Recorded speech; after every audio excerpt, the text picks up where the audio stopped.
الكل من صنع غيره.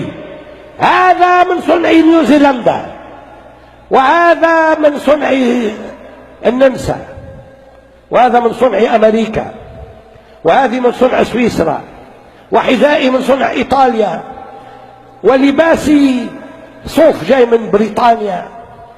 لا نملك شيئا في حياتنا يا إخواني. ليش ترفعون أيديكم في الصلاة وتقول اللهم انصر الإسلام والمسلمين؟ ينصركم على من؟ على من تنتصرون؟ ليش يكون النصر بالجهلة؟ 30% من المسلمين لا يقرؤون ولا يكتبون. ما فيش جامعة في العالم نعتز بأنها جامعة تخرج العقول والإطارات التي تسير الدنيا. نحن هم لا نقرأ ولا يكتب. أنتم في يوم جمعة اليوم ويوم رأس السنة الميلادية، هل فيكم واحد قرأ كتابا؟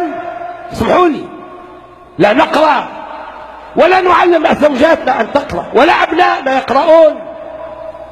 العربي يقرأ 0.79 كتابا في السنة، 3-4 كتاب.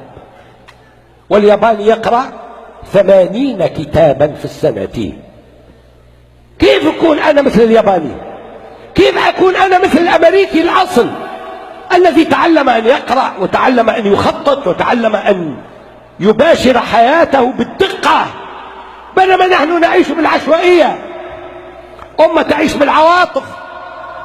ولذلك إن كنتم تريدون أن تتابعوا مسيرة النبي فعليكم اتباع نهج النبي. قال اقرأ باسم ربك الذي خلق. قال كل يوم تطلع عليه الشمس لا أزداد فيه علما يقربني إلى الله، فلا بورك لي في مطلع شمس ذلك اليوم. نحن الأمة التي لا تأخذ بأسباب العزة، وأسباب العزة تقتضي منا أن نصنع عقولا. اصنعوا يا ناس عقول وخلوا العواطف تسير كما هي. أين عقولنا؟ أين السببية؟ أين العقل الناقد؟